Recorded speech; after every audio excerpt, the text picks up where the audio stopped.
Yeah, and I don't know if I show speed interests you, but yeah, I mean, that was something that's worth talking about, yeah? The visit to the Bukom boxing square, and the boxing coach's instructions are now trending, yeah? Coach, you got to give me some instructions. Left, right, dodge, huh? That's it. That's pretty much it. It's like, come on, coach, you got to do better than that. Anyway, the show is live and interactive on social media. We're streaming on YouTube. Just look for the Joy FM handle. We are also receiving messages, your thoughts on everything we'll be talking about here on the show. Also, welcome on 055. The number is right there. 055 1111997 055 1111997. And there's quite a number of other issues that we might touch on once we have a time for it, including whether Arsenal, because within the week there's been quite the conversation about Arsenal's style of football, where Paul Scholes going to the extent of saying that if Arsenal were to go on to win the league, they would be the worst team to ever win the Premier League title. But does it really matter how a title is won, though? I mean, I don't know. But anyway, so today, this afternoon on the show, I've been joined by a very special brother, very special friend. Of course, the regulars are here. I'm not going to talk about them. Achu Tamaklu is here. Achu, how you doing? I'm good. Yourself? Yeah, I'm all right. Where's that skinny boy? Somewhere, I have no idea, but he should be here any moment from now. He does this all the freaking time. All the freaking time. Anyway, so Danny K is also here. And so is Miles Addy. Miles, how you doing, brother? I'm great. Pleasure to be here. Good to see you. Pleasure. Miles is a sports content creator, works with some of the biggest brands. Mike, let me not tell the people about you. Tell us a bit more about yourself. Obviously, your last name gives you away, and I'm sure a lot of people have seen your stuff on social. But tell us a bit more about who you are, how you ended up where you ended up, what you do, what you're doing in Ghana right now. Yeah, I mean, it always surprises me when people say they've seen my stuff. It's just a bit of a dream, to be honest, but testament to the hard work we all do. My name is Miles. I am a Ghanaian born and raised in the UK, so very much have my UK ways about me. Yeah. But I've always felt a love for Ghana, for home, so I'm back very frequently. And doing what I do allows me to be sitting across from you very fine gentlemen. So I'm happy to be here. I'm a content creator. I create content in the football space for multiple brands around the world. And my most proud, I think, part of it all is covering Ghana at the whenever they're in a tournament. Yeah. I wanted to say African Cup of Nations, but we went there. I'm looking forward to the World Cup. We won't talk about the African Cup of Nations. It was sad for Ghana not to be there, but that's what I do, man. In a quick nutshell. Yeah, I mean that's great. And some of the places where people have seen your stuff. I've seen your stuff at Bleacher Report. Yeah. And you were at the AFCON for Bleacher? Yes, I was. Covered the whole tournament. It was amazing from beginning to end. The ending was dramatic as can be. I didn't know what I was watching. Yeah. But was there for Bleacher Report and, managed to put out a lot of amazing fan content that I think the world hasn't seen yet, especially from African fans. Wow. I think there hasn't been a spotlight for the Western world to see just how passionate African fans are about their country. So that was a really special thing for me to do. Absolutely. And, you're the right guy to be here for the kind of conversation we're going to have this because you saw it all unfold. Oh, yes. So, I mean, it'll be quite interesting. And I don't want to wait too much time, but just to remind all of you that that the show is proudly brought to you by Betway. Get way more. Western Union, send and receive money around the world. And I'll tell you a bit more about our sponsors a little later on the show. Of course, as I said, your thoughts on everything we'll be talking about here are welcome on the WhatsApp number 055 1111997. We're streaming on the Joy FM YouTube page. But listen, we're going to get right into it then. Actually, listen, yesterday, I think someone said at dawn, it was almost as if CAF wanted everybody to be fast asleep before they made a decision or they made the decision public. So CAF finally came up with the ruling on what they made of that AFCON final where Senegal abandoned the game for close to 20 minutes before returning and then subsequently going on to win it. Of course, we know what happened in the aftermath, all the negative headlines. Even before we get into what CAF has said and whether it's commensurate with the actions of the various actors. Miles, you've been, obviously covering football for a bit now. You create content around football. And you have the Western perspective, so you deal with all these Western media partners. And, what was the reception like from around the world to the AFCON final? Obviously, it had been a great competition up until that moment. But did you get the sense from your partners that everybody just wanted to focus on just that bit? Yeah, definitely. I think it's no secret that the Western world, I think, will do whatever it can to disparage our beloved African Cup of Nations, right? Yeah. And I think as soon as any drama unfolded, the Western world and media were quick to say, hey, this is the African football that you love. This is how it's ending. Such a great tournament up until, a bit of a bittersweet moment, depending on how you're looking at it. Yeah. So there are a lot of those stories floating around, and, people like myself who are covering it, with a positive African view, are trying to now change narratives. But me standing there, watching it unfold, I wasn't too upset with. I wasn't too upset with what happened. I didn't feel like. Same as that gentleman beside you. It's like this has to happen. Yeah, like I'm sure. It's like it's so part of our DNA. Like most Africans weren't too upset about what actually happened. No. It's so strange, the contracting, the contrasting feelings. Yeah. Because elsewhere everybody was like, this is unheard of. Like, this is sacrilegious. And the rest of Africa is just like, somebody had to do it. This is normal.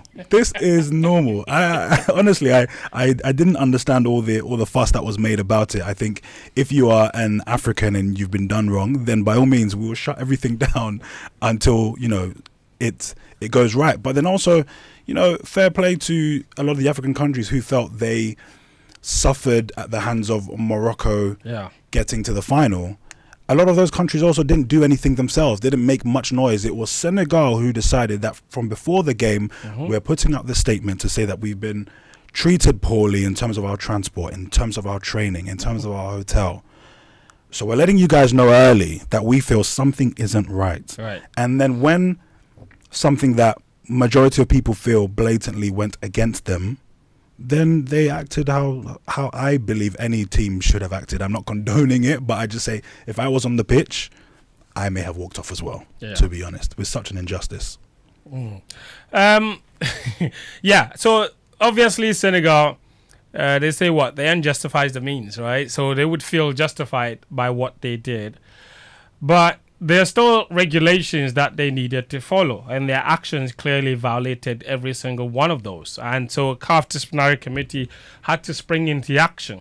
There were many that called for several sanctions, including Morocco, who had petitioned CAF to strip Senegal of the title because, according to them, by abandoning the game in code, Senegal should have been deemed to have forfeited the match. So therefore, they are illegitimate winners of the AFCON.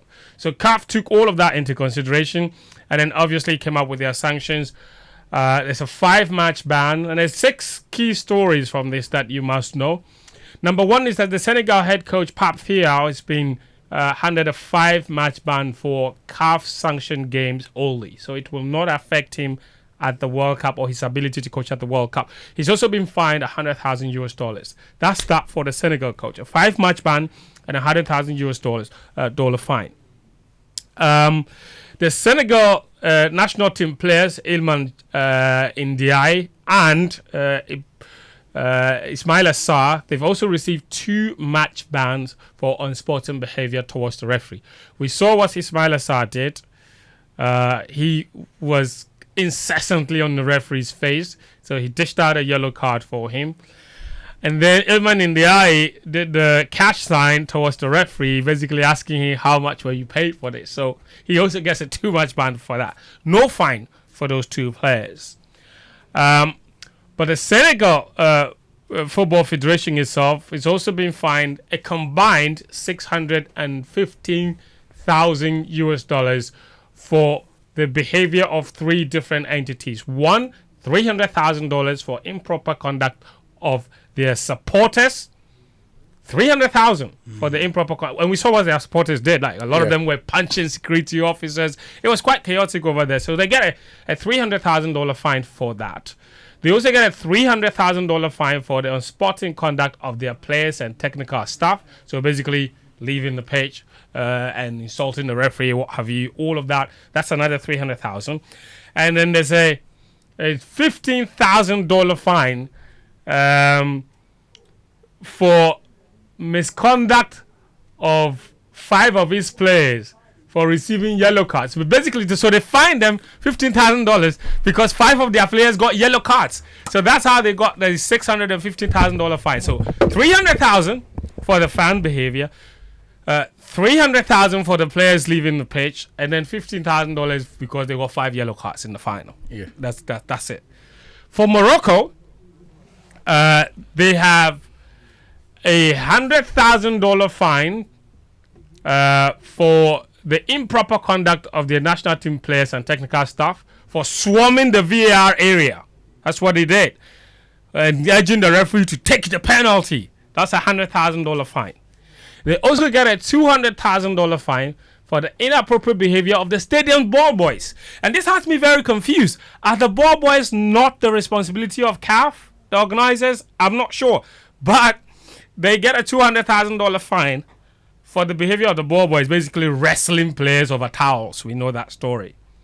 And then they get another $15,000 fine for their fans using lasers to point at players. That's also another $15,000 fine. So in all, the Morocco Football Federation gets a $315,000 fine. That's it. Then they have 2 players that also got fines, bans and fines. Hakimi gets a 2-match ban. One of it is suspended for a year. The other one takes immediate effect. Only CAF sanction games. Then Saibari, Hakimi, we also saw what he threw away Mendy's towel. Saibari, the towel police, he gets a 3-match ban. And I'm sure you saw the video of him standing in front of the Senegal Sapchichi goalkeeper trying to prevent him from tossing Mendy his towel. He gets a 3-match ban. None of it suspended. All of it will be served immediately. And he gets a $100,000 fine for his behavior. And we saw videos after that. He went to the hotel to apologize to Mendy. Yeah. But he still gets a $100,000 fine and a 3-match ban. This is all of it. This is all of it. And I've seen the commentary on social media. There are those that said, fair, this is fair. And there are those that said, this is scandalous. Because the precedence this has set is not great. Miles, I'll give you the first bite on this. What did you make of this? It was crazy from start to finish. But if we're talking about the money that both of these nations are having to pay, it's obviously quite a lot, but I'm sure these federations can handle it. I think the interesting one is the fines for the towels. Who knew towels were so expensive in this day and age? Right? Who knew interfering with towels would be this expensive? So I don't know what to say about the money that is having to be dished out by these by their individual federations. I can't say whether I feel it's deserved or not. Obviously, something had to happen, but these are very forget the money. Yeah, let's deal with them one by one. Let's talk about Senegal for leaving the pitch the way they did in protest of officiating that they thought wasn't favorable. I mean, and we understand that there had been a build-up of several incidents up until that happened, including what they believed was a legitimate goal, what have you. But they still walked off the pitch in clear violation of of the disciplinary code. They violated several things. Like, no matter what, you cannot leave the pitch in protest over a referee's decision. FIFA president said that himself, even while congratulating them. And you saw all the headlines, like, this cannot happen. Ultimately, a question I have for you, do you think that the punishment that they received, which, as we now know, is a 5-match ban for the coach and a $615,000 fine for the team, is that deterrent enough to prevent this from happening? Because obviously we don't want a repeat of this. Yeah. So is this enough? for any team to look at it and say, you know what, whatever happens in the next game, however we feel cheated, we must go on? I definitely don't think it's enough, because at the end of the day, what you have is Senegal lifting the African Cup of Nations anyway. So what's happened is, they've walked off the pitch and decided that there is an injustice of some sort, and felt that even with that, we can still carry on this game and win the game, as they did. So they've won the game. So I think the sanctions don't matter. If the sanctions were to be removing the Africa Cup of Nations trophy from them, that win, then obviously that's the biggest sanction of them all, but also a pretty ridiculous one in my opinion. So I don't think what was done was enough. But then at the same time, I think Senegal probably needed to be heard if they felt that there was any corruption going on. I don't know how those hearings work, but that should have been the case as well, in my opinion. And then if it was found to be true that the Morocco or the Moroccan FA were paying money, taking money, whatever, then in that instance, I think you side with Senegal and remove their sanctions. But what can you do? Sanctions are sanctions, but I'm not sure these sanctions are going to do enough in terms of deterring anyone going forward. I think coaches, if they feel they've been hard done by, they will come. They will call their players to come off the pitch. The players will leave the pitch, and I'm not too mad at it, to be honest. If you feel you've been hard done by, what if I was a Senegalese fan and I'm watching what I feel is an injustice going in front of my eyes? I want to see every player leave the pitch. It was only Sadio Mane, I think, he was trying to usher them back onto the pitch. So I'm not too mad at it, but I don't think the sanctions would deter anyone going forward, especially because Senegal lifted the trophy at the end of the day. And that for me, like my that's for me where the real issue is, because I think while I totally understand the actions, and as you explained, everybody would feel, and especially if you're pro Senegal and you're Senegalese fan, you would feel that something had to happen. We can't just allow this to go on. My feeling is that it set a certain precedent that it's okay for you to do that, because after all, the punishment for that is a 5-match ban and $100,000 fine for the coach who asked the players to leave, and for the national team, it's a $300 fine, because if your fines don't misbehave, you don't get that extra $300.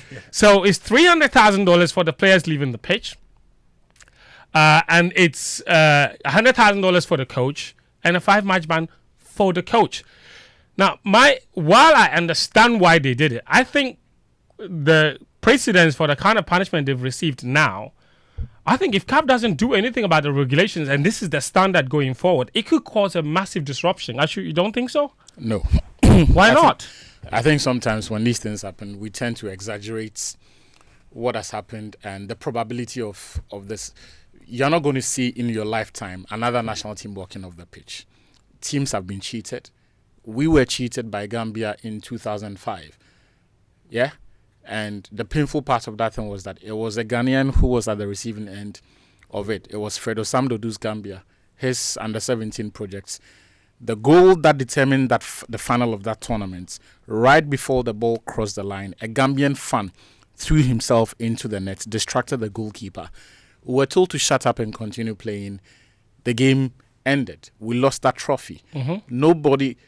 It is we Ghanaians and anyone who wants to be fair to the facts that will perhaps mention that asterisk that this was the circumstance. But we shut up and played. There's been so many instances. The Joseph Lamte game, South Africa, Senegal. There's been times where teams have been provoked beyond measure. In fact, this same referee, Jean-Jacques, the Al-Ali Farabat game from 2021, Daniel, was it? CAF Champions 2022. There was an incident where the ball struck the thigh of a Farabat central defender. Referee blew for a penalty. He got called to go and check VAR because the arm was not remotely close to the ball. This same referee looked at the VAR and came back and was trying to explain to the defender how the ball struck the arm, even when it was not remotely close, with the benefits of VAR. That is extreme provocation. That was a situation where they didn't leave the pitch. They didn't leave it. So this is one of those situations where it spilled over and then someone decided that, you know what, they are going to do their unthinkable. You see the instances you said. Yeah. You mentioned Ghana 205 under 17, Ali, even. Why does Senegal have the right to do it, but we don't? We didn't do it, and we didn't die. Senegal could have. No, hold on. Senegal could have shut up and also lost this. No. But there's even no guarantee that if they didn't walk off, they would have lost. That's what I don't get. No. Because if Senegal stayed on the pitch and the penalty was awarded, Senegal stayed on the pitch, there was real probability that Brahim Diaz could still have missed. Yeah. And Senegal could still have gone on to win the cup, and there would be no negative headlines, there would be no indictment on the African game, and everything. But you don't know that. All of that. Yeah, we don't know that. All of that are just ifs, buts, coulda, yes, woulda, shoulda. And that's not, and that's the more reason why they are not justified. That's what I'm saying, because what they did justifies nothing. Look, what does it justify? In that situation, you can decide to flog Senegal all you want, but fundamentally, the bigger problem to look at is the officiating. What Senegal did, I don't support it, but I understand it. I will not sit here and say that every team that feels wronged by a referee, this is what you have to do. But I understand it. The officiating levels that we saw were unacceptably poor. Not just in Senegal games, though. Yeah, right? It was a significant departure from the highs that we had attained just 2 years ago in Cote d'Ivoire.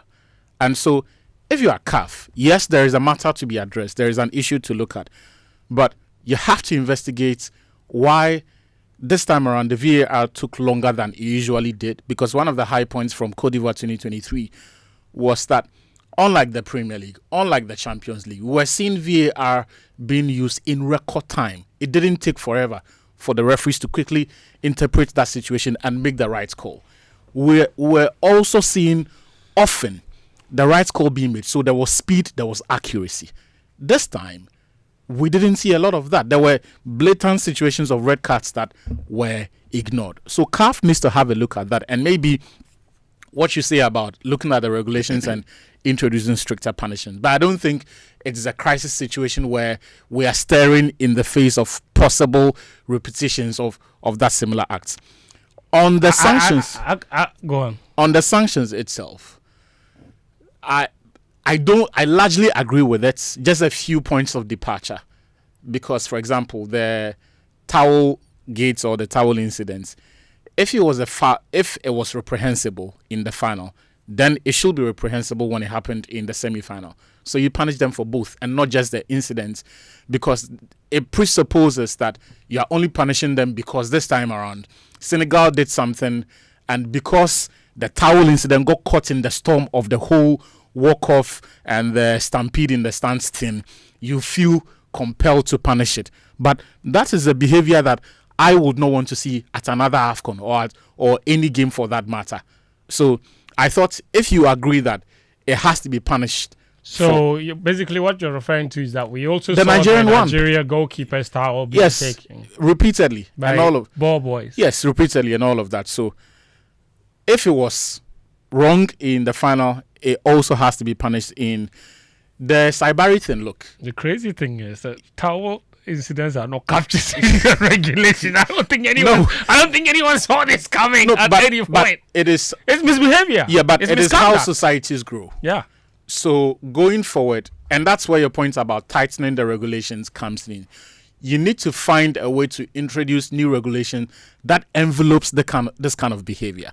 Because outside of the towel thing, there are those who could even argue that where Saibari was standing and where he was standing, he technically was not breaking any rule. If you go by the very letter of the law. But if you also go by the spirit of the law, we know that you have to behave within reasonable confines. So when it says that you are restricted to the seating area, but you are allowed to, it is within those reasonable confines that will allow players to go and warm up. Even though if you go by the letter of the law, then the players should not leave the seating area. So maybe we need to find a way to envelope some of these behaviors. So for me, once Saibari went to apologize, I like that. Even before it got to the point where his behavior, CAF had to call him and ask him about defending his position and what he did or explaining his behavior and all of that. He took that first step in apologizing for that. So for me, I have no issues with that ban. Then the fine on Senegal. Look, they spent $9.6 million US in qualifying for the AFCON. Then they won the tournament. If you do the accounting, they literally made a profit of $400,000 US. So the tournament itself is not the sort of tournament that I would say offers value for money. Yes, gains have been made. We have seen significant increments as far as the prize money is concerned for participating teams. But you are also constrained by how much teams spend to get here. Beyond that, every charge comes with a prescribed punishment. And the punishments that they would arrive at will be influenced by these charges. If per the regulations, per the laws that the disciplinary committee were operating with, you are not allowed to punish teams beyond a fine of $500,000 or $600,000 for one strike. There is not a lot that you can do. So as we grow, as we talk about expanding the regulations to cover more of the things that were exhibited in this tournament, then you perhaps also need to look at the reward system, how much comes in, because that is directly tied to how much you can fine teams for stated misbehavior in the specific context that we're talking about. I think you should be able to find teams that get them in the negative so they can go and take a loan and come and pay the fine. No. Why not? No. I mean, if you look, there are rules, laid down rules and regulations. If you can't, my view is if you can't follow them, it's an association. You don't need to join. But you see, this whole conversation is very biased in the sense that the only people who are properly and severely punished are the players and the teams. Mm-hmm. Referees don't get as much punishment. Referees this Jean-Jacques. I'll give you an example. I'll give you an example. Jean-Jacques could simply explain himself away by saying that, well, he didn't feel the need to allow this sequence of play to conclude because he felt within his rights that he was very convinced that he had made the right decision, and that will end the matter. But you and I know that it is something that he is not supposed to be doing. So if we are going to take the high moral ground, we might as well introduce the same for every other principal actor in the value chain. You know, you talk about referees not being punished enough. Okay, maybe not being punished enough is the right way to put it, but referees are being punished all the time for poor officiating at the AFCON. You remember when Ghana went and cheated Burkina Faso in 2013? Well, Ghana didn't cheat Burkina Faso. The referee cheated Burkina Faso. Slim Jaididi or whatever his name, Tunisian referee. Yeah. He was listed to officiate at the World Cup the following year in 2014 in Brazil. That singular performance in that game between Burkina Faso and Ghana, where he sent off Jonathan Petropa, gave Ghana a penalty, and we still didn't win the game. Right after that match, his name was struck off. He didn't go to the World Cup. So there was a real consequence for his poor performance. And I'm sure there have been several instances where referees have been punished. And I think that my view is that, look, Senegal have been punished. I think there are differing views about the deterrent nature of the punishments. But CAF did what they had to do. And I don't know what Daniel makes of what CAF did. I think it's a very good punishment. I think it's befitting of the crime, and I'm very happy for what CAF have done, because in future, now when I feel like the referee has cheated me, I can simply walk off. Once I have, how much did they fine the coach? 100,000. 100k. Once I have 100k, I'll simply walk off.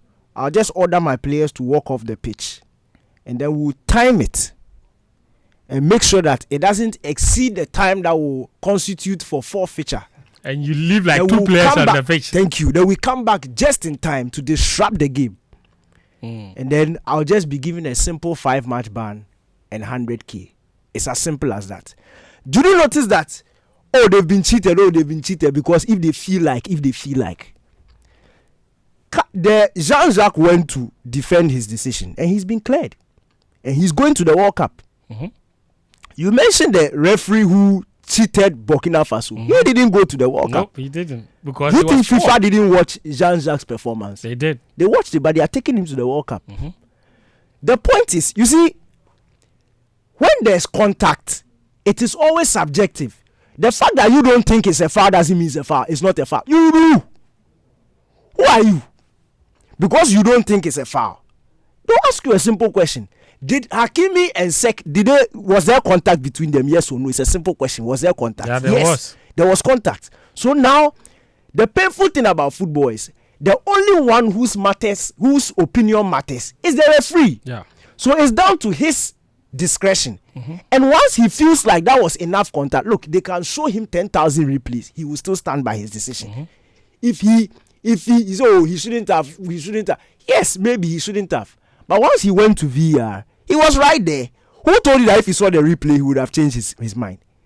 He knows what he saw, and he made a decision based on what he saw. When he went to the CAF the referee's review panel, he had to defend his decision. Didn't they show him replays of the thing? And he still defended it. And they agreed that he's cleared and he's going to the World Cup. And his decision was final. It's final. And Senegal, who were complaining about his decision, is the same referee's final decision that ensured that Senegal did not forfeit the game. Exactly. Because he said in his report that he didn't think that the abandonment of the game constituted forfeiture. He could have ended the game. Yeah. In fact, there were videos circulating that he had ended the match. I don't know if you've seen it. Like that he had whistled and said the game was over. So referee's decision really is final. And in fact, he was also asked about not giving, because as part of Morocco's protest, every Senegalese player was supposed to have taken a yellow card. All the guys who left the pitch. Yeah. He asked about it. And in the spirit of the law, because he understood the situation, that maybe because they don't agree with my decision, they've taken, he used common sense. Right. And all those things are part of being a top-class referee. So at the end of the day, your feelings don't matter. It's different. When you go back to the Jean-Jacques mistake in the Ali game, that one, there's clear evidence. It's not based on opinion. The ball did not touch his hand. That's factual. Yes. That's not subjective. That's factual. Offside, factual. Did he slap him? Yes. Did he not slap? He did not. Those things are factual. But when it comes to contact, that's why you see some referees who give, there's a foul in the box. You saw that there was contact. This referee will give it. This referee will not give it. It's all based on interpretation. A commentator's description is always that's soft. Yeah. But they can't say it's not a penalty. It's not a penalty. They will say it's soft. Is soft. I don't think it should be. Yeah. That's your opinion. But the one whose opinion matters says that it's a ref, and he says it's a penalty. So we can't be taking, you see, we can't be encouraging teams to take decisions based on their feelings. Right. Because one day, you'll be in that situation. Now, put yourself in Morocco's shoes. Morocco too feel like, and that's why they went to lodge the protest. And you see, Achu says that in my next life, he said in my lifetime, I will not see another team. You see, pa. In fact, Morocco would be the first to do it. How do you know that? Ododu. You think that if Morocco, hold on. 105 hold on. Actually, no, we're just, you made a very factual statement. You didn't say that you think. You said that in my lifetime, I will not see another team walk off the pitch because they feel they are being cheated. And I'm saying, if there is potential of that happening, there is more likelihood that it would come from a team that was badly hurt by another team's decision, because now they know that if they also feel like they are being cheated, just like in the Senegal case, they would easily do it, because then they have the evidence and the precedence to go and defend themselves and say, because how can the disciplinary committee sit down, look at Morocco, who did something exactly the same as what Senegal did, and then you expect that they will be punished more than Senegal? Absolutely not, because they would present the facts and say, when Senegal did it, this is what you did. In the biggest match you know why that can't happen? Why can't that happen? If you remember, I gave you an example, in fact, examples of teams. Just state why that can't happen. Wait. Of teams who, in the face of extreme provocation, follow through with the game, did not go off the pitch, and after that, those are not accurate examples. And after that, did not exact revenge by doing the injustice that they suffered. They are not Morocco. And those way. And those examples, which is fair, but unless they have, Morocco. Wait, unless there is a pattern of Morocco exacting revenge for every case of injustice that they have felt. Nobody can convince me that they will suddenly go in. It's just as for Morocco, it's not even a case of revenge. They are aggressors. So they will do it in the absence of provocation. How much more now that you have got to when have they done that? That's what I'm saying. Friends, the thing is, you see, this is because most people who were watching and most people who are giving commentary to the game felt for Senegal. Full stop. Yeah. That's the base. That's the truth. Because most of us who were watching had a soft spot for Senegal, so we understand why they are feeling the way. And we had been fed a certain narrative that everybody was cheating for Morocco to win. For Morocco, so they are cheating for Morocco to win. That's the narrative. But the penalty that they gave against Senegal, had it not been given, nobody would have said anything. Right. Nobody would have said it because it would have felt like it would have been justice for the goal being disallowed. Mm-hmm. But two wrongs don't make a right. True. So even though I believe that the referee shouldn't have blown the whistle, but I also understand, because now we are doing understanding. I also understand why the referee gave the penalty, because he saw contact. I'm not in Jean-Jacques' eyes or feelings. I don't know what's going through his head. I didn't go to refereeing school with him. So in as much as his decision will pain me, unless it's a lie, it's a complete blatant lie, where there was no contact between the two. As for his interpretation of it, I can't argue against it. You know what fascinates me? In all of this, I haven't seen anyone or even the Senegalese argue strongly and say the penalty was not a penalty. That was my next statement. Yeah. So the penalty was a clean penalty. Yeah. And because the penalty happened 2 minutes before, after the goal was disallowed, Senegal said don't play again. Now, I've forgotten what was it Sito who asked the question last week. If the goal was disallowed in the first half, they would not behave the same way. That is true. That is true. They wouldn't have worked off. Let's say if that penalty was given Senegal in the 15th minute, they wouldn't have done it. There is a good chance they wouldn't have walked off. I think in the heat of the moment, with how close that incident was to the final time, to the full time. That's the reason why. So they all added it. So let me just conclude. Right. So my point is, look, CAF haven't done a good job with these sanctions. They are very do you know how violent conduct will get more sanctions than this? We've seen incidents than this state term is behavior. We've seen incidents of violent conduct where it's in their discretion. They can give extra bans. So aside the automatic 2-match ban for the red card, they add 3 games ban. It's not 5. Mm-hmm. So you are telling me that, okay, that's fine. Right now, in AFCON qualifiers, in AFCON itself, in fact, the next one will be there. When we are playing, and 50-50 ball, it doesn't even need to be penalty. 50-50 ball in the center circle. If I jump and I feel I got my head to the ball and I hear pee, and I feel like the referees will walk off.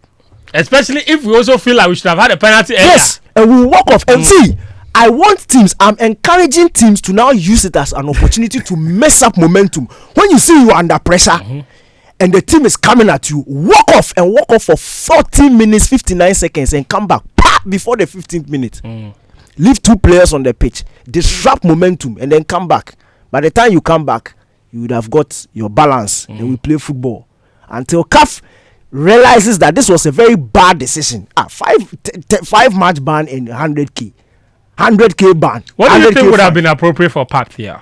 Pape Thiaw, 10-match ban. Senegal starts with a -9 deficit in the next AFCON qualifiers. Because there's no punishment for the national team. Yeah. The Teranga Lions. They didn't get any punishment. And they probably if you are going to start with -9 in the next AFCON, do you think anybody will want to do that? Do you think anybody will walk off when they know Senegal at the next AFCON? We don't care. There was no Ghana at the AFCON. Did they affect the AFCON? Nobody cares. Nobody cares. We'll move. That one there is true, man. Yeah, Senegal can be anywhere. No one cares. Nobody cares. Okay. Anyway, so guys, I want to know what your thoughts are. 055-1111-997. 055-1111-997. What you make of CAF's decision? I don't know, Miles. Did you want to add something to that? You're conflicted now. I'm conflicted. I've heard both arguments, and you know what? They're both very, very strong arguments. Indeed. But yeah, I'm leaning a little bit more now towards Daniel was saying. Like, there probably needed to be a stronger punishment to deter teams from doing this kind of thing. I just don't believe that this kind of thing would have happened in any other part of the Africa Cup of Nations other than the final.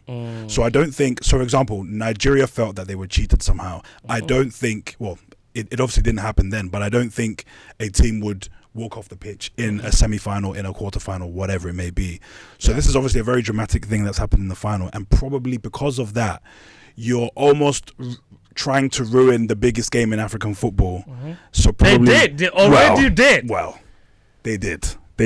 You can't run away from that. So probably the sanctions should have been a bit more. Yeah. Okay. See, the reason why we didn't have walkouts previously was nobody had the balls to do so. Now Senegal have shown us that if you do it, you are simply going to get $100,000 fine and a 5-match ban. We'll see more of this, and I'm encouraging teams to do more of this until CAF now brings a more stringent punishment for this action. So let's encourage it. Meanwhile, Paptel was the one who said the Senegal fans were trying to raise money to pay his fine, and he said, "Please don't." Like almost saying, like, it's okay, I can pay. I have the money. Yeah. So maybe the federation will pay. The point is, they have $10 million from the AFCON. You know what will happen? They don't have $10 million. What kind of horrible accounting is that? The team spends $9.6 million. You are only looking at what the prize money is. But we don't care how much you spend. We don't care what it's not about what you care. It's what they have spent. Wait. Is this stated? No, I should have a question for you. Is this stated anywhere that you must spend $9.6 million to come to the AFCON? Fence.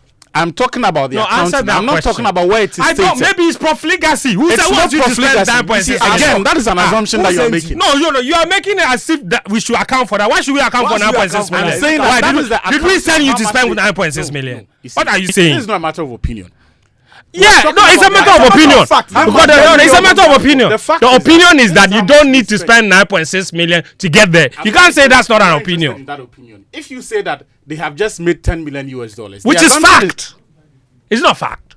Have they not made $10 million what if the government of Senegal gave them the 9.6 and they are not supposed to account back to them? Do you know? You don't know. It's still their money. It's still their money. Yeah, it's still their money. But whether it is a gift, yes, grants, whatever it is, yes, it is money that they spent to get here. I agree. All I'm saying, I get your point. In fact, they could have spent 50 million.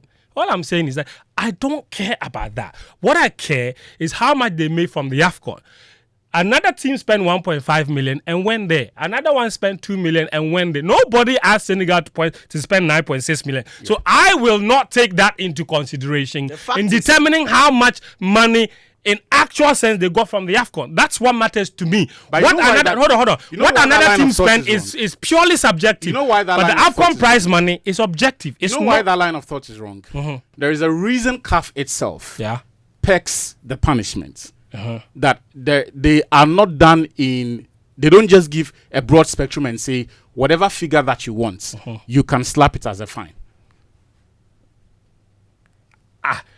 You see, if you want to say, oh, they've made $10 million, and so any fine at all is permissible, that is not consistent with the logic with which the regulatory do you know where? Okay, but here's put together and how it is even exercised. Because do you know even in punishing conducts, like in this case, they look at what the law prescribes. Yeah, but so you can just have a question for you. You can't just get up and say that. They've made $10 million. I have a question for you. Do you think that? Do you know? Do you know where the prescribed fine for the various offences are stated? Do you know in which? Tell me.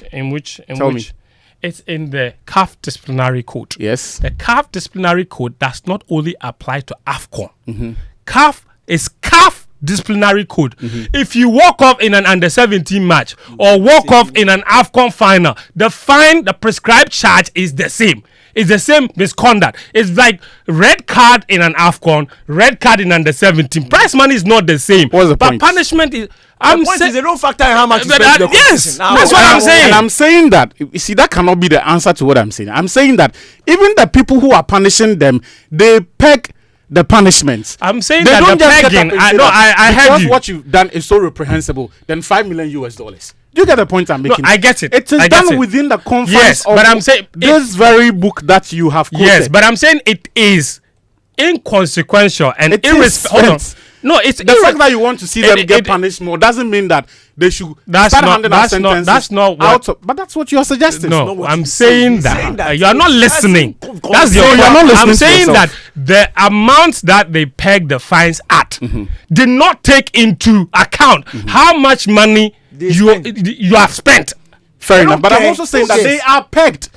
So when you say that they've made $10 million and you say they have not. No, I'm saying that when you say that you said what kind of accounting is that? They've not made $10 million. Forget what I said. When you say that, now why should we forget? We're arguing because when you say that they've just made $10 million, so your immediate response to that was what kind of accounting is that? They did not make. Of course, it is important, but I get it if it is not important to you. But I'm saying that when you try to suggest that because of how much they have made, they should face a far severe sanction.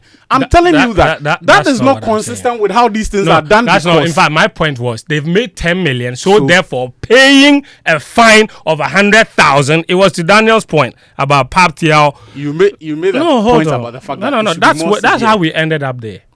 We ended up there because Daniel mentioned. In fact, it was Miles who started by saying that the fans had said they were raising money to pay for Pap Thiaw's fine, and Pap Thiaw said it's okay, he can pay. And then Daniel took on the Pap, and then I said, hold on, and then I said that the FA will probably even pay for him because after all, they've just made 10 million. This is how I ended up with the 10 million. That was where I ended up. Fair enough. You understand? Okay. Anyway, can you send me messages? Why? 055 1111997. Listen, we're going to switch up the conversation a little bit, obviously, here on the show. But let me tell you a bit more about our sponsors, Betway. It's time to get rewarded as the next big sports betting influencer with Betway. Place bets and share your codes with friends, fans, and followers. If they place bets using your code, you will earn 4% of their wager. And it doesn't matter whether it's a win or a loss. If they bet with your code, you earn 4% cash of their wager. This means the more people bet with your code, the more you will earn. Start betting, sharing, and winning with Bet Influencer, exclusive to Betway. Terms and conditions apply. It's regulated by the Gaming Commission. Of course, also bet responsibly.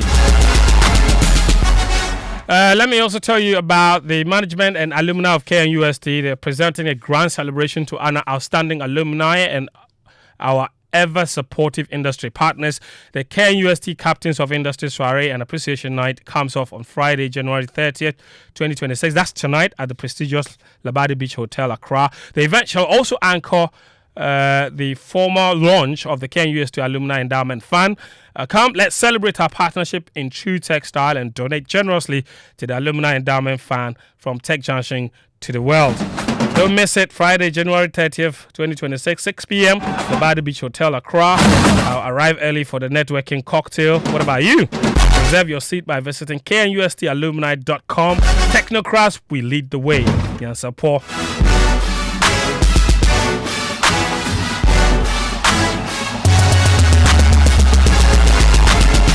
And Charlie, the Joy FM big workout is tomorrow.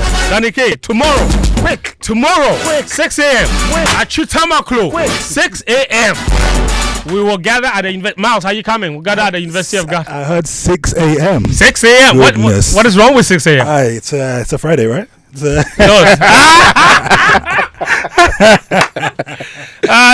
a fair point. That's a fair point. It's Friday night. But you see, the more reason you should be there at 6 a.m.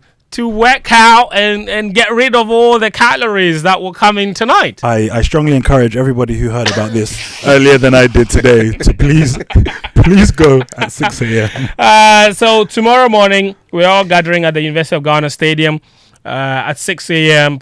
for a walk around East Legon, and then we will finish with some aerobic session, music, games. It's going to be an amazing event. Everyone coming. You don't need to be a fitness enthusiast. Just show up, meet new people. No pressure, no judgment. Doesn't matter how big your stomach is. It's not a problem. The aim is to be fit, not to have six pack. Okay.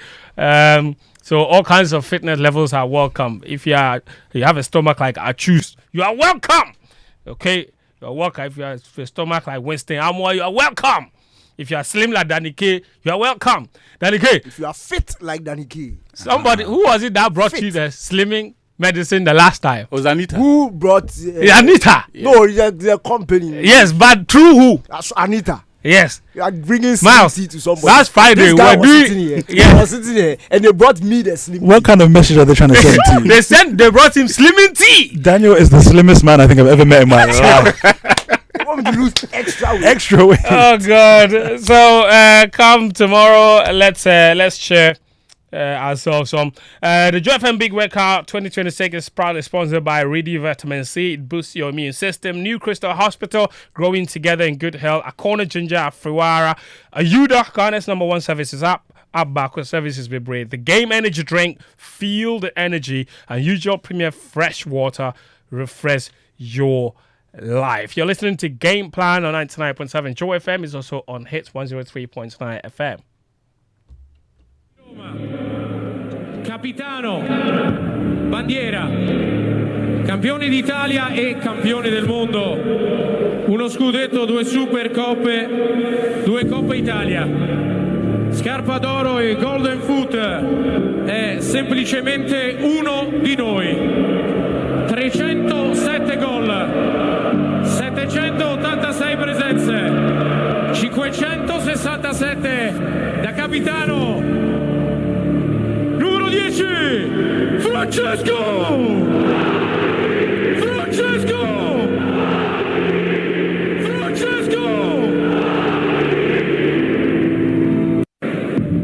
figlio di Roma, capitano, bandiera, campione d'Italia e campione del mondo, uno scudetto, 2 Supercoppe, 2 Coppe Italia, scarpa d'oro e Golden Foot, è semplicemente uno di noi, 307 gol, 786 presenze, 567 da capitano. Numero 10 Francesco.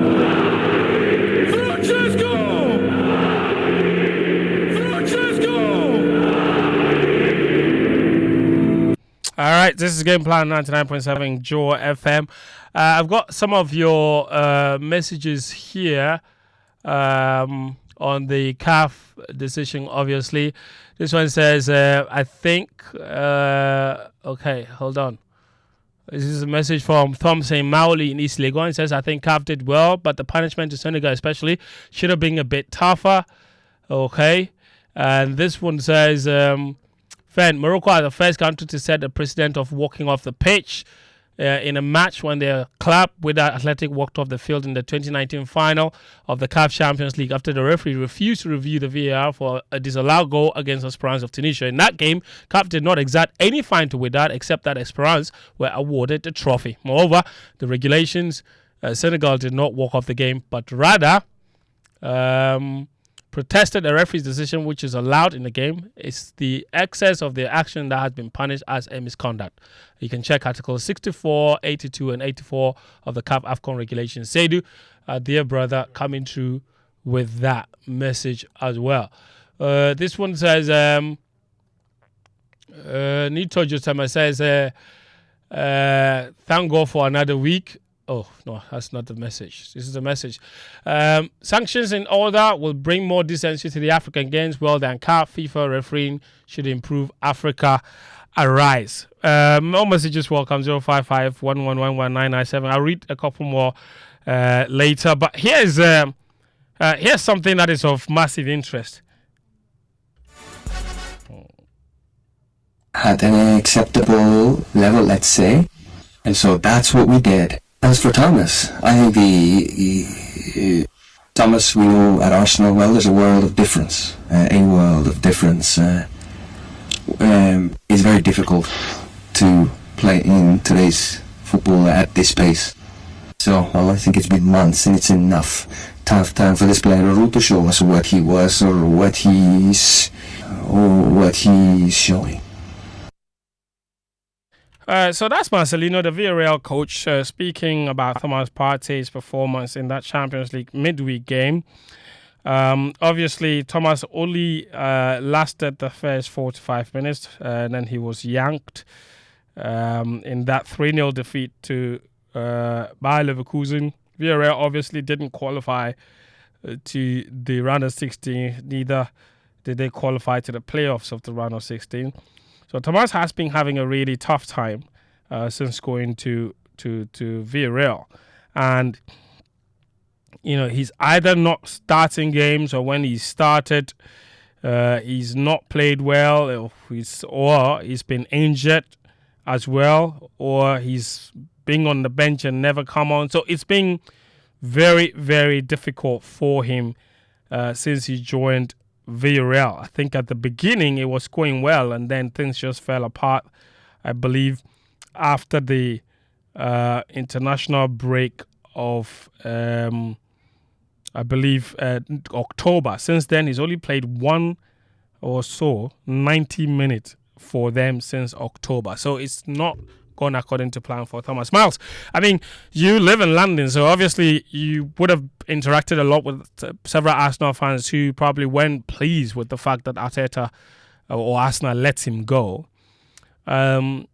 What's going on with Thomas here? Like, do you have an idea? They think in hindsight that Arsenal perhaps knew exactly that this was coming, or it's just a wrong environment?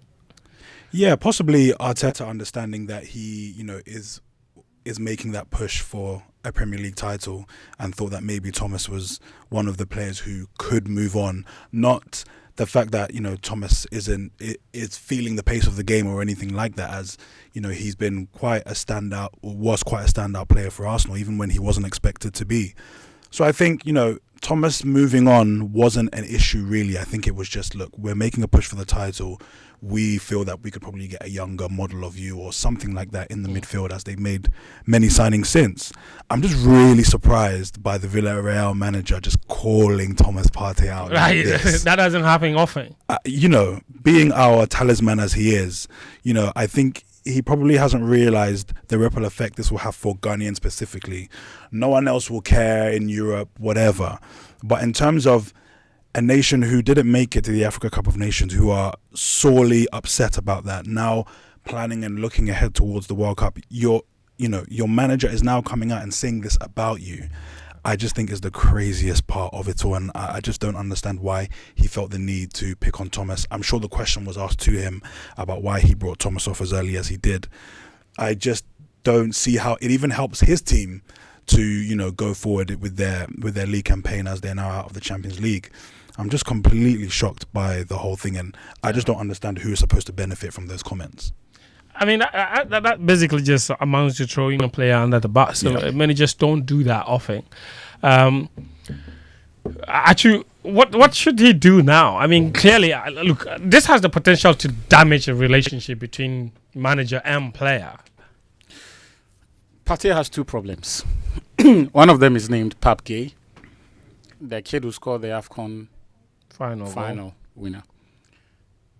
Pape Gueye has started 14 games in La Liga this season. The only games he did not play at all were when he left for the AFCON. In the Champions League, he's played 7 games for Villarreal. Out of the 8. And he has that position under lock and key. Problem number 2 is a certain 36-year-old Dani Parejo. A few years ago, he was about the best player in La Liga outside of Real Madrid and Barcelona. And for about 2 years now, he's been rolling back the years for Villarreal. He has played 17 games in La Liga this season alone, and he's 36. He's the team's best player. He's the team's most influential player. In La Liga alone, I think he's created in all competitions, he's created about 23 chances for them. Wow. He can play deep. He can ping the ball. I mean, those who saw his performance against Real Madrid last weekend would remember and will be able to see the sort of player he still is. Mm-hmm. So when you have two high performers you are competing with, it makes every other thing you do look not good enough. Mm-hmm. Because when Partey has played, he's played sparingly, but when he's played, he doesn't look like the game is too fast for him. It's just that Pape Gueye and Dani Parejo are operating at a whole different level. That's just the problem. Maybe Marcelino exaggerated when he said he looks like he's gone past his sell-by dates. Maybe he exaggerated. Maybe also because he sees him train, it looks more profound to him. So when he is giving commentary on it, he remembers every single thing that Partey does wrong in training. He remembers in the passing sequence in the game states that Partey plays. He remembers every other thing that Partey does wrong. And when he's not playing, what Pape Gueye does right. The influence that Dani Parejo brings to the team. Those things can make you look worse than you are. I have no doubt in my mind that whether Partey is playing at Villarreal or not, he's going to the World Cup. But for Partey's own sake and for the sake of the team, he needs minutes. He needs game time. There are, about less than 48 hours, roughly 36 hours before the transfer window slams shut. If it is possible, if he could find because I'm sure, even if Marcelino had not told him directly that you are not going to be part of my plans going forward, by not picking him and by the way he treats him in training, Partey will pick up the cues that I am third or fourth in the pecking order. And then based on that, what he does with that information is entirely up to him. I'd be very surprised if, in fact, I've been surprised to this point that he is deciding to stay and not look for a way out of, because they didn't start dropping him today. No. And unfortunately for him, by the time he got around to full training, Pape Gueye had hit peak form. Dani Parejo was influencing games, and they are having possibly Villarreal's best season in a mighty well. He will not disturb that chemistry, for Thomas Partey, because as for the Champions League, their chapter is over. They have the chance, they are third in La Liga. They have the chance to get back, until that defeats to Real Madrid. So there's Champions League football coming. There is a chance for them to qualify for Champions League again. So I can understand why Marcelino doesn't want to disturb the team chemistry by introducing Partey, but he probably should not have said the things. Yeah, and also speaking about the cues that you're talking about, and he had signed a year's contract with an option for a second year. Yeah. Even before he was halfway into that first year contract, it emerged that there was not going to be that option for the second year was not going to be taken. So it was always obvious from the start that they were looking beyond him. Then obviously, Achu says he doesn't, whether Partey plays or not until the end of the season, he doesn't see how it would affect his chances of going to the World Cup. I think I largely agree with him. Partey is too important for the Black Stars. If he's fit, he goes. But still, there are reasons to be concerned at the current development. Oh, I'm not concerned because of the person who is saying it. You don't rate Marcelino? No, you see, Marcelino needs to understand that some of us, based on where our boys are, we watch. Right. We've been watching Villarreal. In the last 9 matches, they've lost 7. Yeah. And Partey has been a peripheral figure. Mm-hmm. It's not Partey's fault that they've lost 7 out of the last 9. Certainly not. So if I were Marcelino, I would say, Partey has lost touch with the pace of the game. And I myself have also lost touch with the pace of the game, because I may not be cut out for this job. The only reason why Villarreal are where they are is because of their early season form. Yeah. They've been poor. There were 36 teams that went into the Champions League. Villarreal finished in 35th position. And they only finished above, what's the team's name? Kaira Almaty. Yes. Ridiculous. Kaira Almaty, who are making their debut in the competition.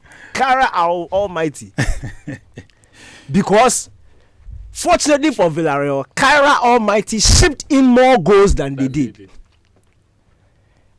As at that, look, Villarreal top 4 in La Liga. Mm-hmm. They didn't win a single game in the Champions League. Not one. Imagine that. We are watching Villarreal. We watch who? We watch. Now for Partey, you see, the reason why I'm not concerned is because we watch Villarreal. The things that the Pajero guy, no. What the Pajero guy is doing, there are things we know Partey can do simply. The thing is, Pajero is untouchable. Yeah. The guy's name is Dani Parejo. Why are you calling him Pajero? What is Parejo? What's Parejo? That's his name. Is there R there? Yes. Yeah, there is. There's no R. Danny Parejo. It's There's no R. Parejo, right? What's wrong with you? There's no R. P-A-R. But even in your one, you put an R. You said Pajero, right? Yeah, Pajero. Yeah, you put an R later. It sounds nicer as Pajero. I've said it. That guy, he's untouchable. Yeah. You see, he's a veteran of the club, top guy. So players like that, and Partey is not necessarily competing with Pape Gueye because Pape Gueye is a different profile. Pape Gueye is more box to box. So when they want a bit more control, few times this season you see Partey playing with Parejo. I don't understand though. Parejo is 36. Partey is 32. He's 4 years younger. You can't tell me that Partey is the one who has lost his legs and the 36-year-old man. But he's balling. That's the thing. Yeah, but why? No, I'm saying that from the onset, before Partey came, the guy is like the leader of the team. Matthew, but you mentioned the fact that Marcelino wanted younger, the younger players were balling, more energetic. Thomas is 4 years younger than Danny Parejo. When they say somebody has mileage in their legs, you get it? Yes. Mileage. Yes. Partey has been through a lot. True. Yes. A lot of running, a lot of injuries. Partey has been through a lot.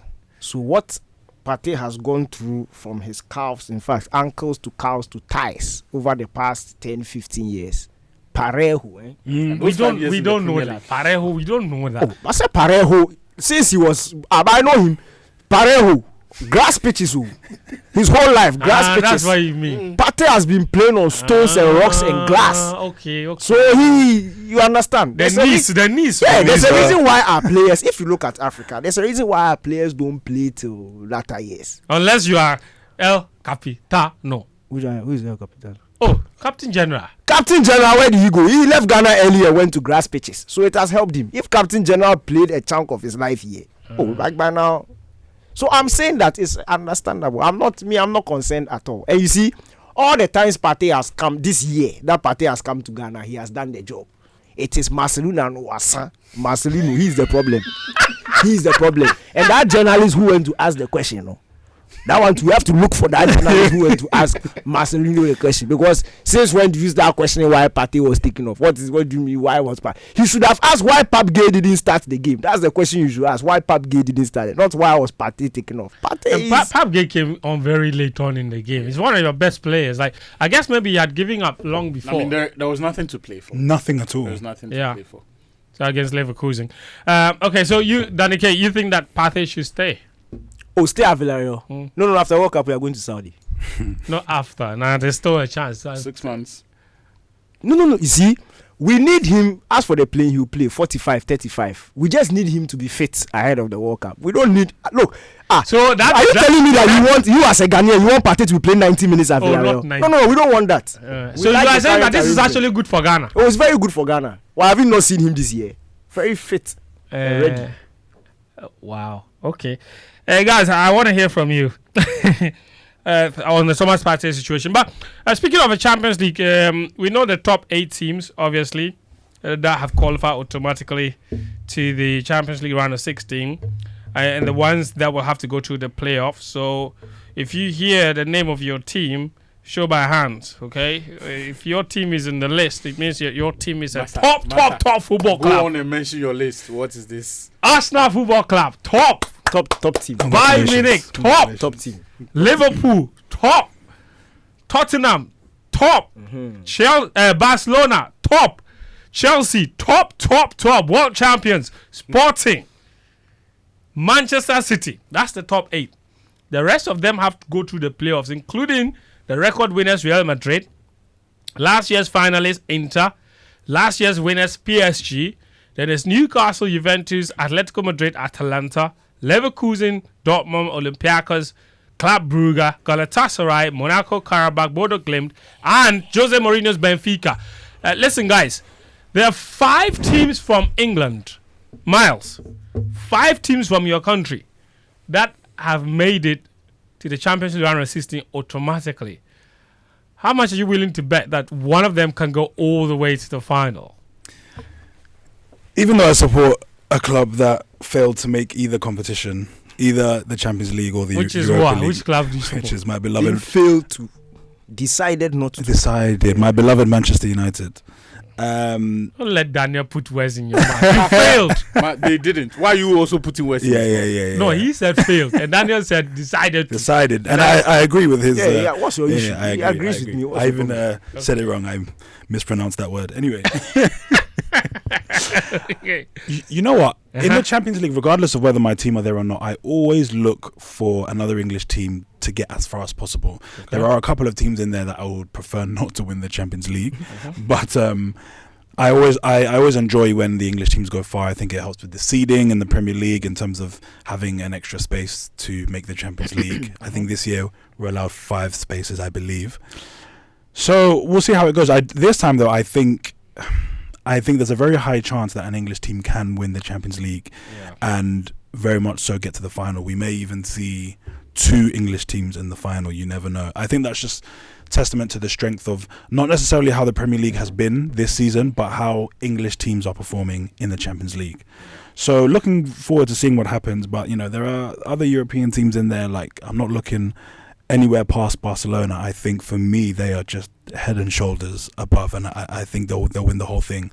Yeah. So we'll see. But hey, English teams, I think they'll do well.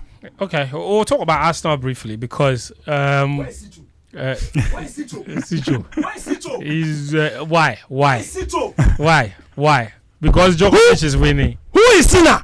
Who is Yannick Sinner? Is the game? Is it over? It's over. Who is Sinner? You're telling me that Djokovic just beat Yannick Sinner? A 38-year-old Novak Djokovic has just beaten Sinner. Who is Sinner? Where is Sito? Wow. Sito knew. He could smell it. That's why he didn't come. Wow.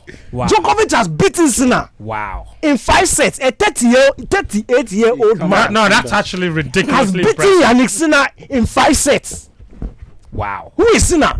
Wow.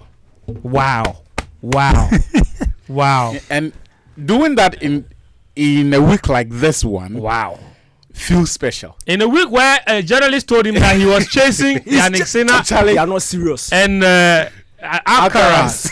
Wow. That is impressive. That is really impressive. I mean, I love Sinner, but man, that person was 38 years old. It's not even about the age. After everything that he has done, you don't go and say that he's rather chasing the kids who are now trying to go after his legacy. Wow. You know what, DK? We'll talk about Djokovic. You want to calm down.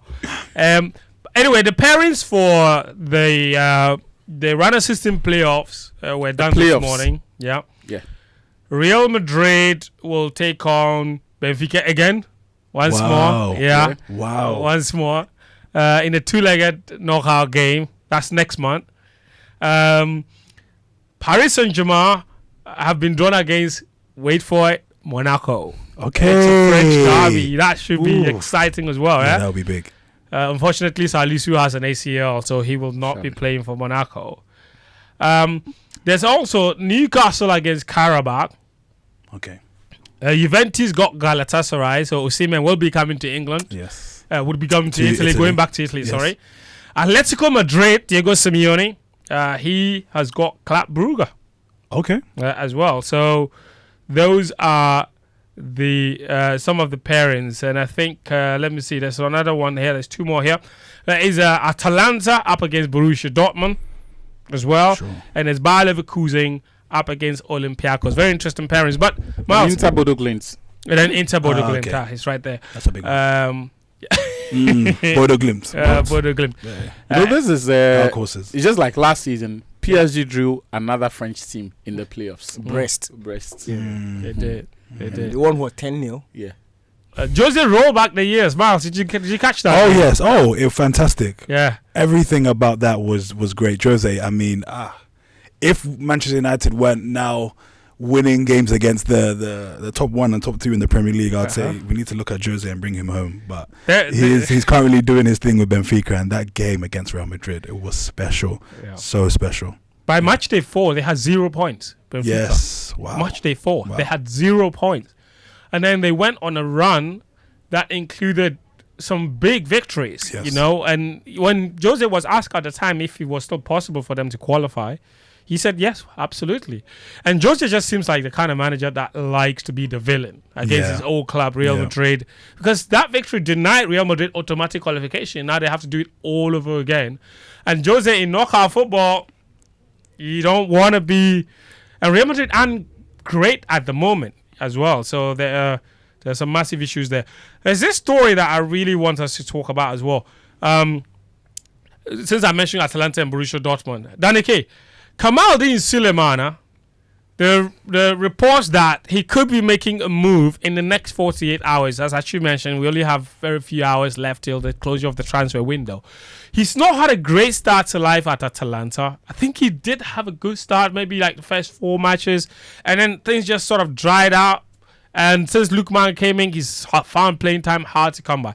This is a player that went for big money, John Juric, who signed him for Southampton as well, and he got fired. And now there's no playing time for Kamaldeen Sulemana. He's having a really tough time. He didn't have a great time at Southampton either. Injuries didn't help the situation as well.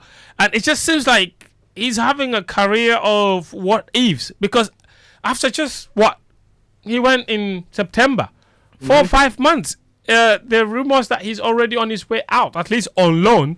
And now Roma and Napoli are the clubs that are seemingly in position to sign him. I saw a report earlier today that Roma have taken a lead on that. That could be, he could be going to join the Gasperini over there. What do you make of the Kamaldeen situation? Because, I mean, I'm very disturbed about this. Yeah, because he's not getting any younger. And he's young. The guy is a weapon. The guy is a talent. And if you remember, a couple of years ago when Faisal was here, we had a conversation about Kamaldeen.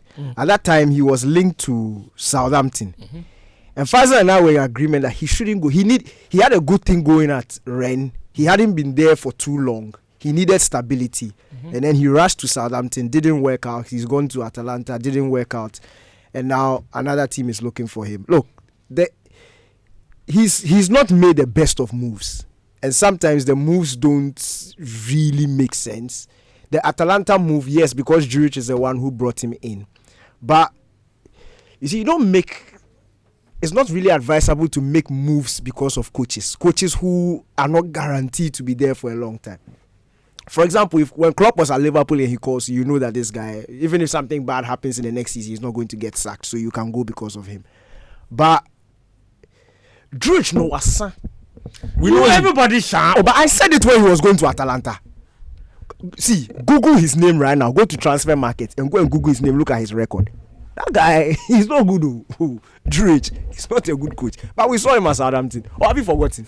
He was just dashing points. Everybody who was going to face Southampton was happy because they were going to collect points. So there was a high chance that it will not go well at Atalanta and they will sack him. And they sacked him, and now Kamaldeen is not getting playing time. But look, he has to move. Where it has reached, he has to move because that position also in the Black Stars is very competitive. No, he has to go to the World Cup. Whether he moves or he doesn't move, I'll take him to the World Cup because he's a weapon. But the thing is, a weapon can misfire. Misfired a lot. He can be a weapon fashioned for or against us, depending on.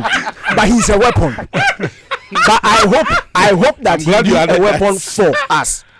But the thing is, where it has reached, he has to move, and he needs a coach who has a history of developing, a history of picking players and bringing the best out of them.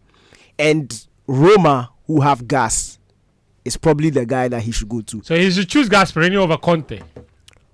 He should go to Conte. They're also interested. Napoli are interested. No, Conte doesn't have time for anybody.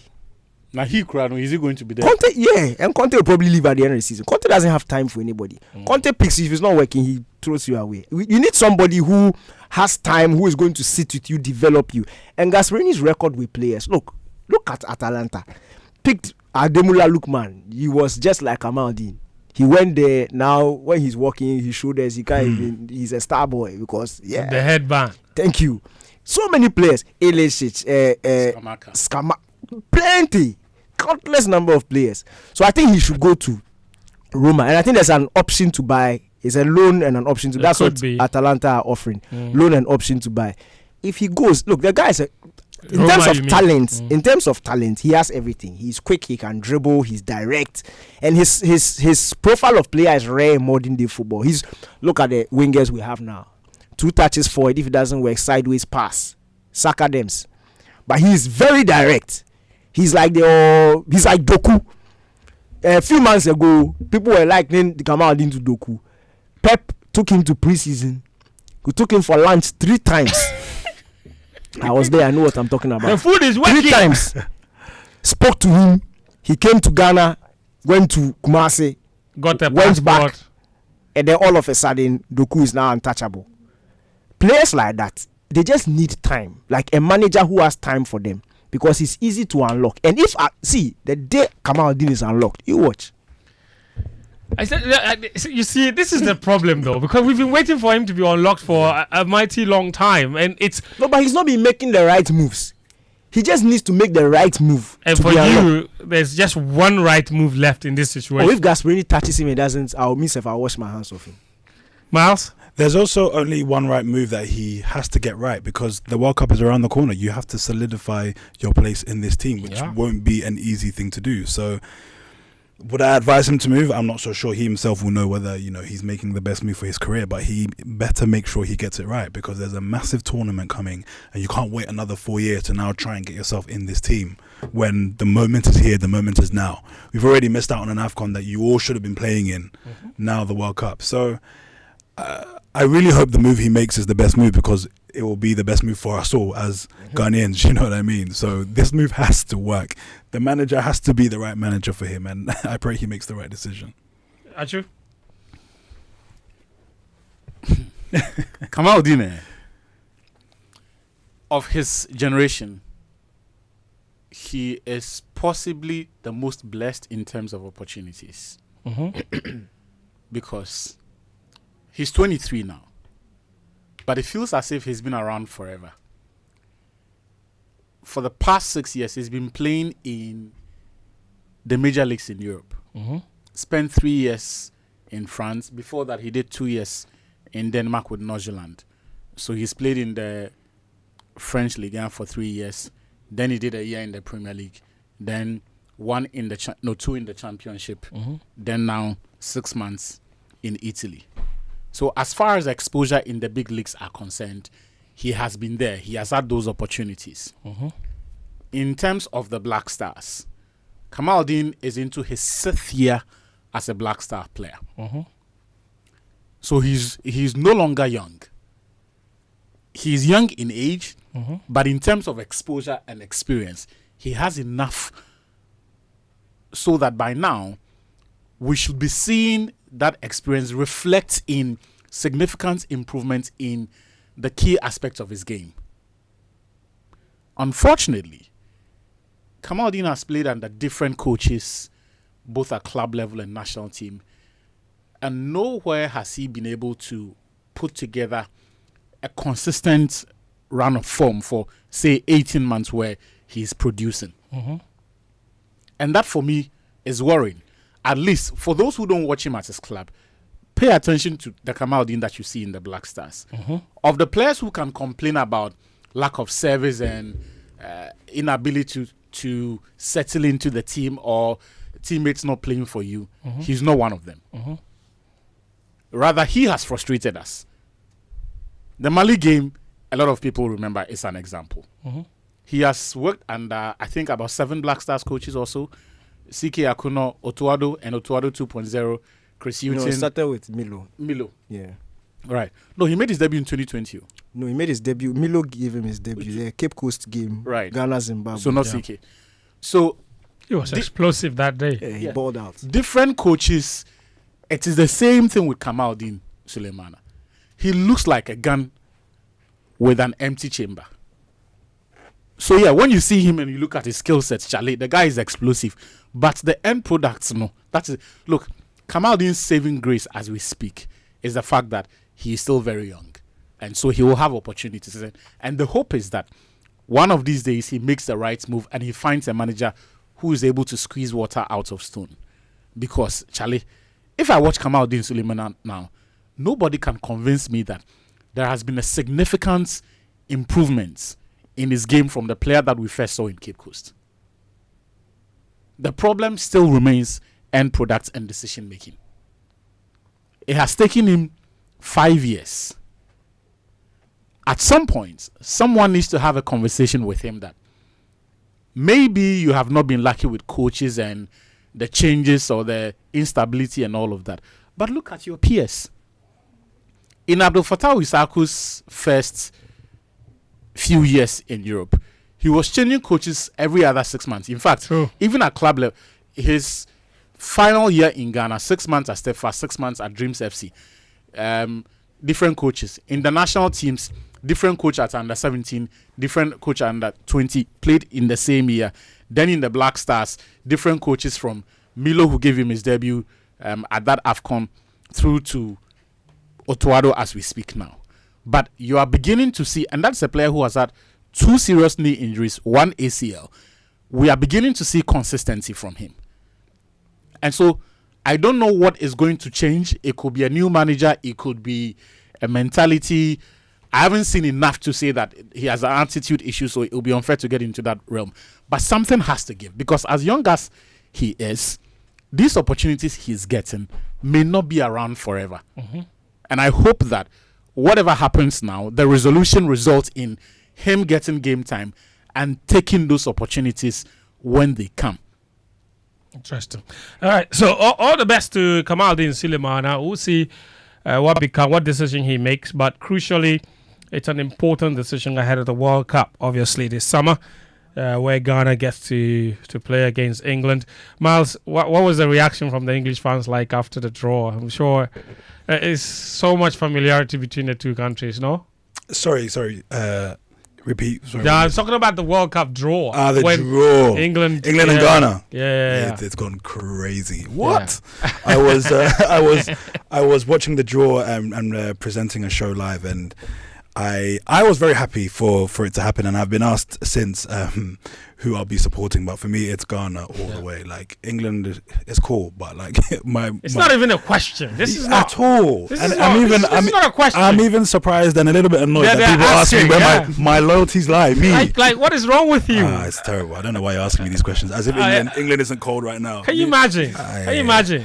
But that will be huge. That will be big. So many Ghanaians live in England, and I think some will be torn, but the majority of people will be supporting Ghana. Yeah. I can't wait for that game to happen. Just give me a draw. Yeah. I'll take it. Yeah, that's it. Everybody goes home happy. Yeah, I'll take it. I'll tell you what. The English fans can fly as many people as they want to Boston, but trust me, the Ghanaian fan base in Boston, they will turn up.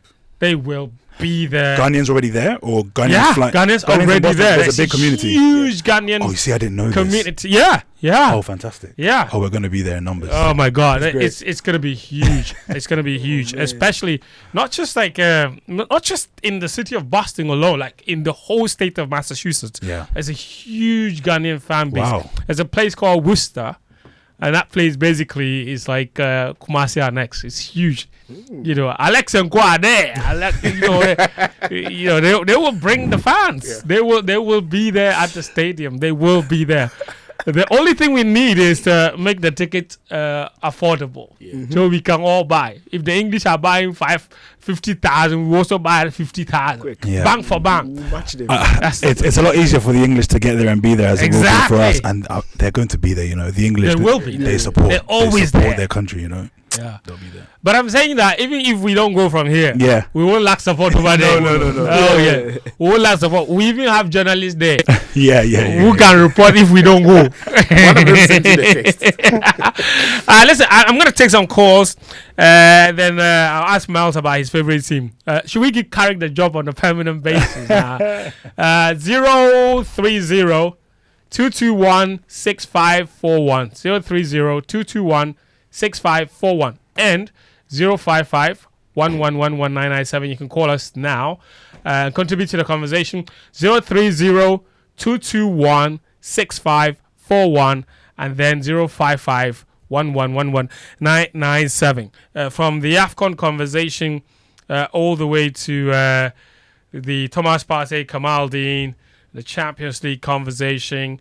I've got a message. I've got a very interesting message here from our very good friend and brother, Sami Bartels. He says, Why was there no fine for Brahim Diaz? He brought football into disrepute. That's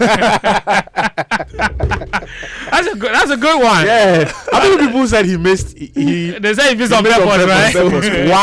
Wow. That's a good one. Anyway, so we'll see. In fact, I've got so many more messages. Let me see if I can go to them. Okay, I think I've been asked to go to the phone line now. Hi. What's your name and where are you calling from? This is Emmanuel calling from Community 11. Emmanuel from Community 1? Yeah, Community 11. Oh, Community 11. All right, go. Yes, Emmanuel, go ahead. I want to talk about Kamadi's move. Okay. Ever since I know this guy, he knows how to play the ball. He likes experience more. Anytime when you get the ball and get forward, see, nothing, and product zero. So as he said, if that really gets him, I know he will be more developed. Because I've seen a lot from what he has done to so many players, especially Lookman. When he moved from Everton to that place, everybody saw what he has done to the guy. So if that really gets him, it's going to help our mother nation Ghana to go to the World Cup. Alongside with Temeyo and Kudus and all those stuff, it's going to help Ghana. So that's what I think Kamadi should do it for us. For the midfielder, particularly, we have so many midfielders. And the wingers is more important. Now modern day football is all about wings.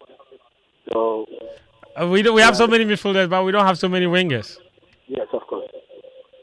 Okay, interesting. Thank you, Emmanuel from Community 11. You can also join us 030-221-6541 and 055-1111997. That's the WhatsApp number. Let me see. I've got okay, so somebody's corroborating what I said about the huge community, and he's texting all the way from Boston. So you see, so so he says they made himself known. Yeah. He says yes, huge Ghanaian community here trying to reach out. Okay, all right, okay, and he's giving his number. Okay, I'll call you then. I'll call you after the show. All right, let's go back to the phone line. Your name and where you're calling from? Hey, Habibi. Habibi, who is this? Thank you. Yes. This Roy calling from Tema. Who? This Roy calling from Tema. Roy. Yeah. Habibi. Oh, Charlie, go on, Roy. Let's hear from you. How is Danike doing? Yeah, Danike. Yo. Right, you talk to Don Trump. You know what? You talk to Don Trump. I talk to who? Don Trump. Donald Trump. Oh yeah, we they come. Charlie, tell the guy he should let us enter his country. We beg him. Oh, I get lunch plus tomorrow. I go tell him. So you really believe that Danike has a direct line to Donald Trump? Oh yes, of course. You don't respect. See, put some respect on Danike's name. See, that's my guy. The connection that guy gets, he could blow your mind. Wow. He could blow your mind. He go shock you. Okay. It be like this way you don't respect her. Roy, if you praise Danike one more time, I'll take you off the line. Can we talk football? Calm down. I am calm. Go ahead. You know, Kamadin is not a serious player. Oh, wow. Oh, he's not serious about. See, I watched Kamadin at West. He and Doku. And the way Kamadin entered the French league with Thomas, he was dribbling more than goal. See, I watched a game between Rennes and Paris. The way this guy was balling. See, Kamadin should be in how they call it, Doku's position by now, playing for Man City. See, this guy is a talent. See, he can play more than Doku. See, this guy get a talent past Doku, but he's not a serious player. Okay. I'm not serious. Gasparini will make him serious, so don't worry. He's not serious. This guy, the talent that this guy, I don't know whether he doesn't know the talent he possesses.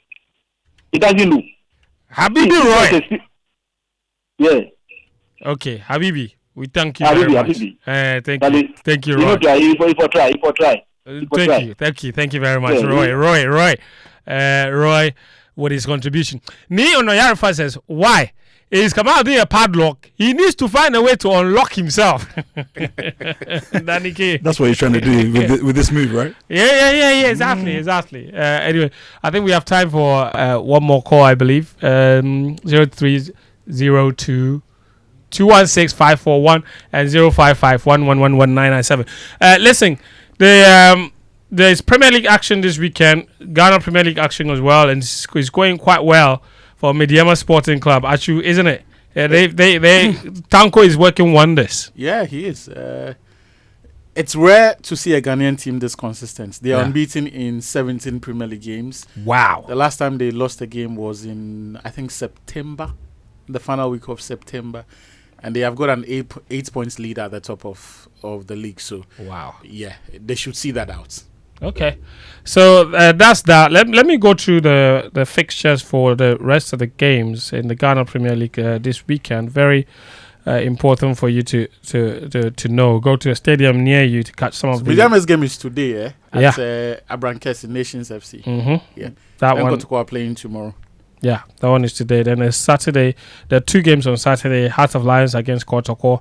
And then there's Vision against Dreams FC. And obviously on Sunday, that's when the majority of the games will happen. Just go through those fixtures very shortly. So on Sunday, you've got 6 games. Diana against Samatex. Bibiani Gold Stars against Red All Blacks. House of Hope are home to Bishop United. Holy Stars are up against Brecum Chelsea. Karela United take on Hoho United. Young Apostles are up against 11 Wonders. Miles, it's been an absolute pleasure to have you join us here on the show. My quick question to you: what are we doing with Carrick? Are we giving him the paper? Put whatever number he Man United are back. You see, I don't know what team Fence supports, but he's trying to do some sneaky things here, as if we've not been through pain. He's a Chelsea. I can smell the Chelsea on you. Don't worry, I can smell the Chelsea put coming the paper, from over put there. the contract in front of him. Let him put whatever number he wants on it. Man United are back. This is what fans of rival clubs do. They put pressure on us to act in certain ways, when meanwhile we're taking things game by game. As you can see, we've decided to remove ourselves from every other competition that we possibly can. We're not in the FA Cup, we're not in the Carabao Cup, nothing. One game at a time. Carrick is here to show the league what we can do with the players that we've got, and so far he's shown that we can beat the team in second place, Manchester City, and we can beat Arsenal. So look, I think what I would love to see Man United do is just see out the rest of the season, see how it goes. The thing we have to fight for, as everyone tells us we have nothing to fight for, it's a Champions League place, right? There are 5 places, we are in 4th. So I really want to see us make a concerted effort, because just the other day when Ruben Amorim was in charge, we weren't very close. So now, beating the two best teams in England, as the table shows, we're now in 4th. So I just want to see Manchester United end up in a Champions League place, and then we go from there. We move, and then who knows? Maybe papers will be signed. But because then Man United would be back. Oh, I hope so. I've said it too many times. I've said it like 5 different times with different managers. So I need to. This time I'm waiting. Miles, it's been an absolute pleasure. Oh, yes. Thanks so much for joining us. Thank you very much on the show. You're here for a couple more days, yeah? Oh yeah, I'm here for another week. So. Oh, another week. Oh, come by my Monday night show. Please, I'd love to. Yeah, I'd love to. Come by Sports Zone. Yes. That's at 9 p.m. So we'll see Great. there. Yeah, definitely. Danike, thank you very much. Congratulations. Thank you very much. So Thank you very much. Thank you very much. See the way he's taking like as if can you imagine? As you, thanks for coming as well. Up next is the BBC World Service, and after that, Lexus Beer, of course, will drive you home. This has been Game Plan. My name is Fento Tahir. Fento Show brought to you by Betway and Western Union. We'll see you again next Friday. Until then, do take care and bye-bye.